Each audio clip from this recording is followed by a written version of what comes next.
The predators of the Mesozoic were among the most terrifying animals to ever walk the earth. A Tyrannosaurus could deliver a bite force exceeding that of any land animal alive today, jaws capable of shattering bone rather than simply tearing flesh. Allosaurus struck with a slashing, hatchet-like bite, built for speed and repeated wounding. Giganotosaurus hunted in landscapes where size alone offered little protection. These were animals equipped with binocular vision sharp enough to judge distance in an instant, senses tuned to detect the faintest tremor of movement, and a presence so overwhelming that almost nothing in their world seemed safe. It would be easy to imagine the Mesozoic as a one-sided war, predator against helpless prey. But this view is incomplete. Across more than 150 million years, herbivores were not standing still. They were evolving. And some of them became so dangerous that even the most fearsome hunters had reason to hesitate. This is the story of the hunted who became hunters' worst mistake. Picture a floodplain in late Jurassic North America, dry grasses giving way to fern thickets. A Stegosaurus moves unhurried through the undergrowth, plates catching the afternoon light along its spine. Watching from the shade is something larger, hungrier, and far better armed in the conventional sense. Yet it does not charge. At the end of the Stegosaurus's tail sit four long, curved spikes, the thagomizer, and this animal can swing that tail with startling speed and precision.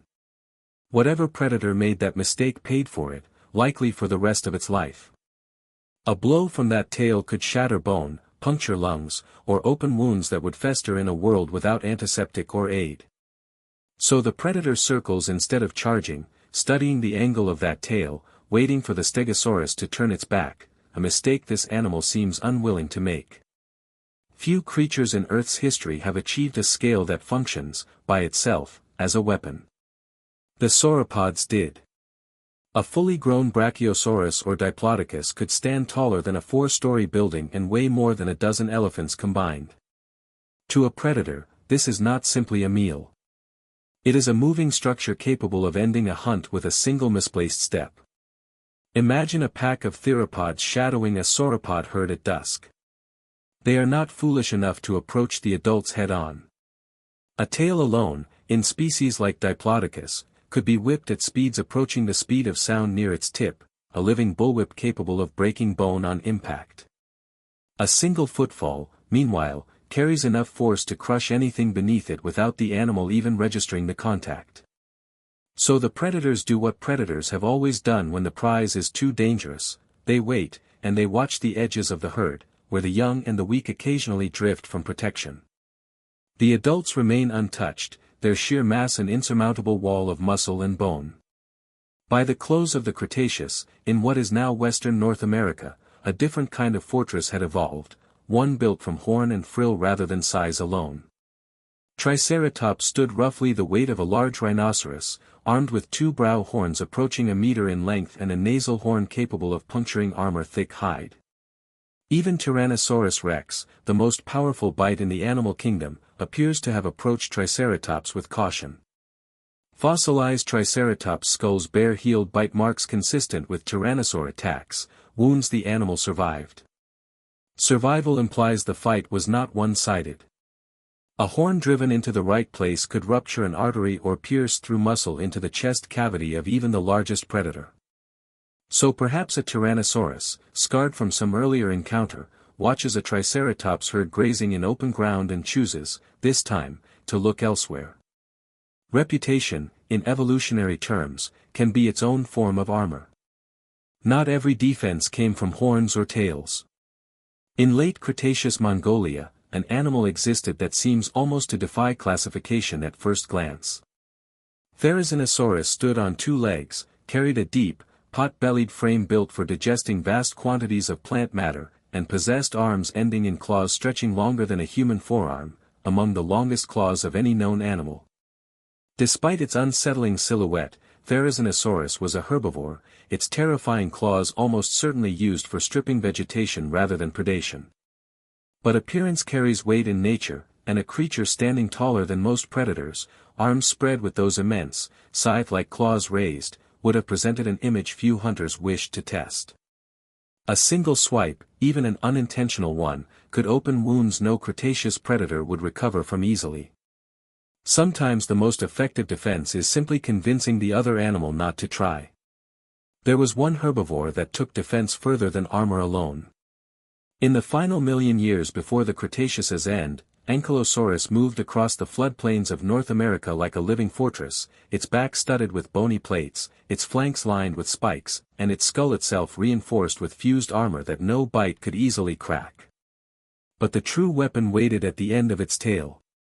A solid mass of fused bone, the tail club of Ankylosaurus could be swung with tremendous force, enough, by some estimates, to fracture the leg bone of a Tyrannosaurus in a single strike. Picture the moment: a predator circles, searching for an opening, perhaps eyeing the unprotected belly low to the ground. The Ankylosaurus does not flee. It pivots instead, presenting its armored flank, tail coiled and ready.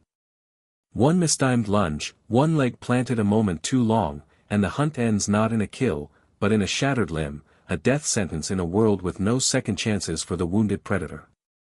For a Tyrannosaurus already carrying the limp of an old injury, or nursing healed bite marks from some earlier encounter, the calculation was simple.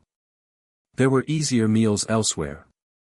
Better to let this slow, low-slung tank continue grazing undisturbed than risk a blow that could end a hunting career in an instant. Sometimes survival required no clever strategy at all, only an opponent armored and patient enough to outlast its attacker's nerve. But not every defense belonged to a single body. Across the floodplains and forests of the late Cretaceous, Hadrosaurs, the duck-billed dinosaurs, thrived not through individual weaponry, but through numbers. Picture a herd of Edmontosaurus moving as one through misted lowlands, dozens of eyes and ears scanning in every direction. Vigilance becomes a shared resource, a threat detected by one animal becomes a warning understood by all. Juveniles travel at the center, shielded by the bodies of adults on every side, while a sudden chorus of alarm calls can send the entire herd surging in coordinated retreat. For a predator, this presents a maddening problem.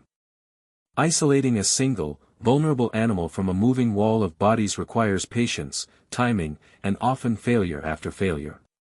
Many hunts likely ended not in a kill, but in a herd closing ranks and thundering away into the trees, leaving the predator with nothing but the memory of how close it came. The Mesozoic was never simply a world where predators ruled unopposed.